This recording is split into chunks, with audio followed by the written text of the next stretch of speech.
What's going on, Nerd Army guys? Welcome to the newest episode of Exploring Comics. Tonight, guys, we are going to be talking about the death of the Punisher.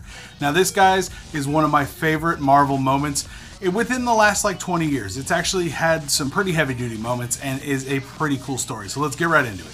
Alright, now this happened during the Dark Reign story event. Now, the Dark Reign storyline is when Norman Osborn actually goes and takes over and purchases Stark Industries, including all of the Iron Man suits, and makes himself the Iron Patriot. Now, I know we saw Rhodey in Iron Man 2 be the Iron Patriot, but yeah, that's not the way it went down. Norman Osborn, the Green Goblin, the owner of Oscorp, took over Stark Industries and started his own Dark Avengers. Now, the Dark Avengers, on this team, he did appoint Dark Wolverine, who was Daken, the son of Wolverine.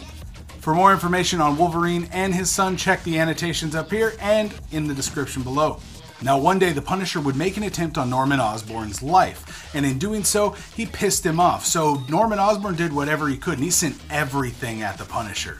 Everything he could. He would even go as far as dropping a bomb to try to kill the Punisher, which would still not work because Frank would still survive this. But Norman was finished. He was done with all of this crap. He sent his Dark Wolverine to hunt down Frank Castle.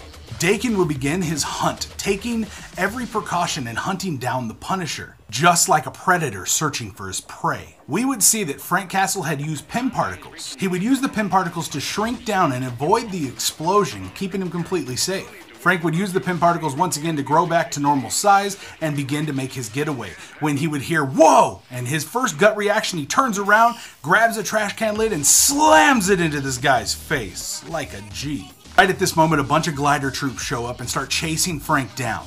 He would use a whip to disable the glider troops and not kill them because they are actually cops after all, and he doesn't punish the not guilty.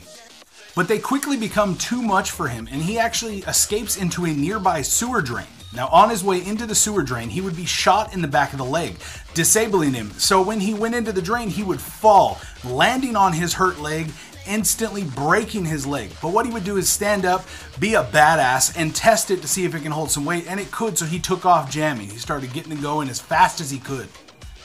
When all of a sudden, Daken would rush Frank, taking him out, smashing into him, and just having one thing on his mind: finishing the job that was given to him and completing the task. Now, Frank, being such a dick at heart, he actually had to go ahead and chime in with a little bit of a joke, and he had to say, "Hey, those claws are cute, but they're not as good as a gun." And Daken would jump right back instantly and say, "What good is a gun if the person that's using it is too damn slow?" and starts jamming. Daken knocks Frank down, and Frank gets up. Frank has to throw one more crack back at Daken. And as Frank goes to jam out of the sewer, he tells Daken one thing that's going to hurt him more than anything. Osborn should have called the real Wolverine for this job, not this pretender. And he starts jamming out of the sewer, and Daken quickly follows him. As Daken climbs the ladder, he slowly hears beep, beep, beep. He starts hearing this beep getting louder and louder, and he discovers that Frank Castle had actually planted a bomb on him, and he blows up. Frank would get away, climbing to a nearby rooftop when he would be surrounded by Osborn's agent, and Daken's charred ass would walk right out of there like a gangster. Daken tells all the men to stand down. He is going to finish him off himself. Now, Daken would try to disable Frank's gun right away, but Frank would take a blast and get one quick shot right in Daken's eye, and then he would take that bullet hole and jam his finger right in there too. But in the tussle, Daken was able to sever an artery on Frank, and Frank would slowly begin to bleed out. But at this point, Daken would take his chance and literally starts chopping Frank into little Franklet pieces, little chunks of Frankie goodness, making himself a little Frank Castle taco.